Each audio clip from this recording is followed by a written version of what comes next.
الرحمن الرحیم عن حسین ابن علی علیہ السلام انی لم اخرج اشرا ولا بطرا ولا مفسدا ولا ظالما بل انما خرجت لطلب الاصلاح في امة جدي وابي اريد ان امر بالمعروف وانهى عن المنكر اسير بسيرة جدي وابي علي بن ابي طالب. عزاداران مظلوم کربلا، سوگواران سید الشہداء،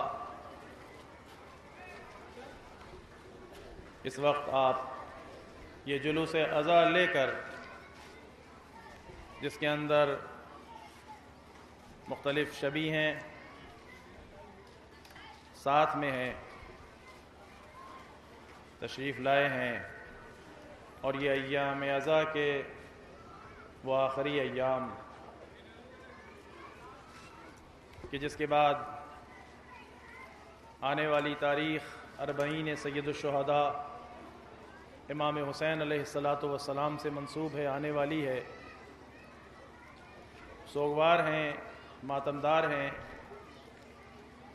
جنہوں نے رات کی مجلس مولانا موصوف کی سنی ہے، وہ یقیناً میری بات کی طرف متوجہ ہو گئے ہوں گے کہ پروگرام کی ابتدا جس پیغام کے ساتھ ہوئی تھی، اسی پیغام کو آگے بڑھاتے ہوئے میں آپ کی خدمت میں چند مصائب کے فقرے عرض کرنا چاہتا ہوں. امام حسین علیہ السلام نے اپنے بھائی محمد حنفیہ کے نام اپنے وصیت نامے میں لکھ کر صراحتاً اعلان کر دیا، میں فساد پھیلانے کے لیے نہیں نکل رہا ہوں، میں ظلم و ستم کرنے کے لیے نہیں نکل رہا ہوں، میں خرابیاں پھیلانے کے لیے نہیں نکل رہا ہوں، بل انما خرجت لطلب الاصلاح فی امت جدی، میں اپنے نانا کے امت کی اصلاح کے خاطر نکل رہا ہوں، میں اپنے نانا کے امت کی اصلاح چاہتا ہوں، میں چاہتا ہوں اپنے جد، اپنے نانا حضرت محمد مصطفیٰ صلی اللہ علیہ وآلہ وسلم کی سیرت کو عام کروں، اور میں چاہتا ہوں کہ اپنے بابا علی مرتضیٰ کی سیرت کو پیش کروں. عزیزان گرامی، اسی مقصد کے تحت اور اسی ہدف کو لے کر سید الشہداء نے قربانیاں پیش کی تھیں. امام حسین کی قربانی کا اہم ترین ہدف یہ تھا کہ امت کی اصلاح ہو، معاشرے میں اصلاح ہو، خوبیاں عام کی جائیں، اچھی سوسائٹی بنائی جائے اور سوسائٹی سے برائیاں نکال دی جائیں.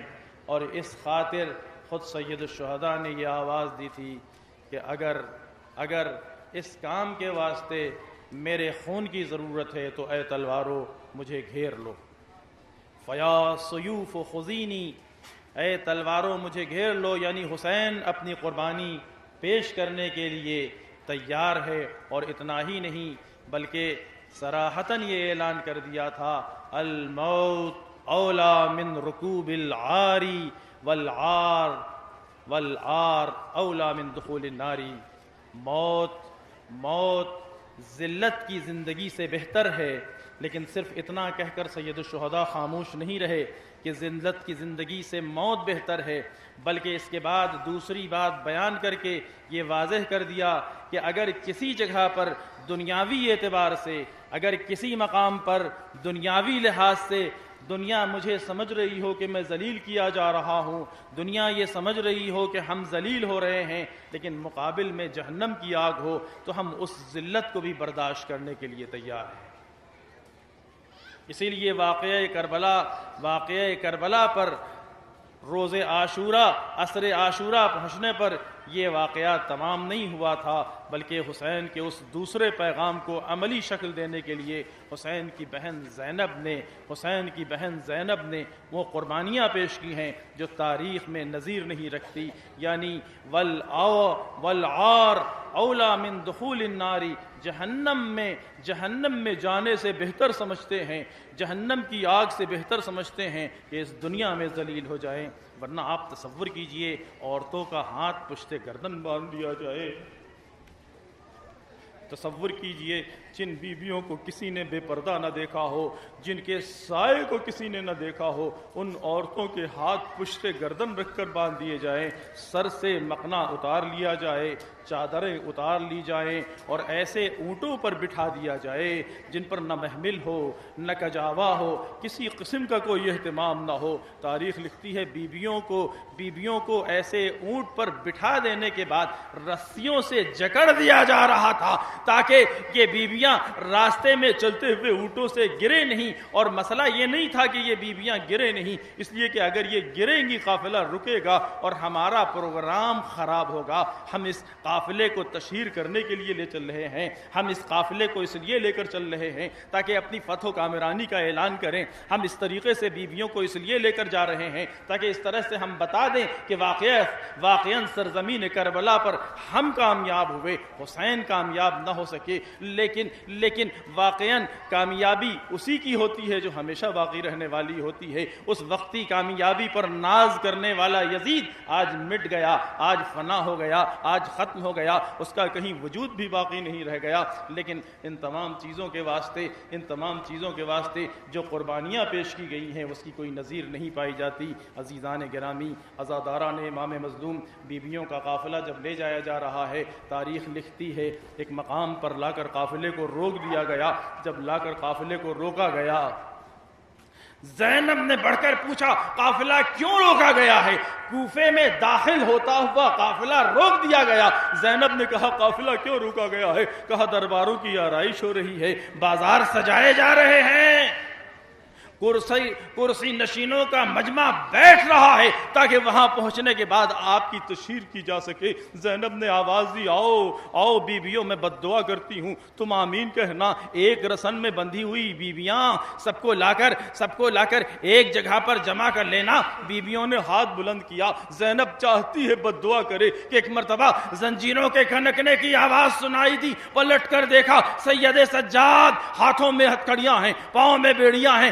اماں میں منع نہیں کرتا، لیکن ذرا بد دعا کرنے سے پہلے بابا کے سر پر تو نگاہیں ڈالیں۔ اب جو نگاہیں ڈالیں آنکھوں سے آنسو جاری تھا۔ میری بہن، منزل امتحان ہے، اسی طرح چلی جاؤ۔ اجرکم اللہ، خدا نہ رولائے سوائے غم سید الشہداء۔ عزادارو، اہل بیت اطہار کا یہ قافلہ کوفے کی منزلیں طے کرنے کے بعد، کوفے کے مصائب طے کرنے کے بعد اور آگے بڑھتا ہے۔ کہتے ہیں شام کے لیے یہ جب قافلہ آگے نکلتا ہے، وہ منزل بھی آتی ہے کہ جہاں پورا بازار بھرا ہوا ہے اور اس میں بیویوں کو اس عالم میں لے کر جا رہے ہیں۔ اور صرف اتنا ہی نہیں، تشہیر کرائی جا رہی ہے، پہچنوایا جا رہا ہے، اور اس انداز سے پہچنوایا جا رہا ہے کہ ایک منادی کھڑا ہو کر آواز دیتا ہے، کہتا ہے حاضی بنات رسول اللہ، یہ رسول کی نواسیاں ہیں، یہ علی کی بیٹیاں ہیں، یہ فاطمہ کی جائیاں ہیں، یہ زینب ہے، یہ ام کلثوم ہے، یہ رباب ہے، یہ ام لیلہ ہے۔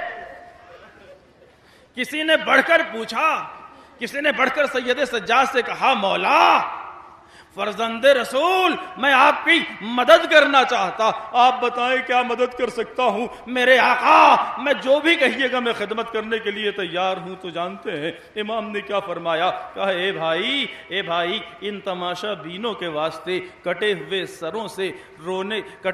سروں سے تلاوت کی آواز کا آنا عجوبہ بات ہے۔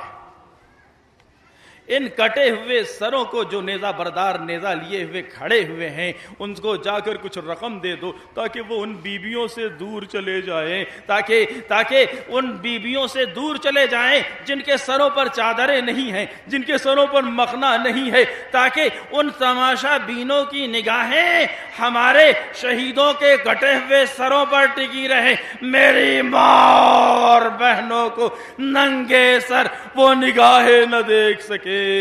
لعنۃ اللہ علی القوم الظالمین وسیعلم الذین ظلموا وای منقلب ینقلبون انا للہ وانا الیہ راجعون.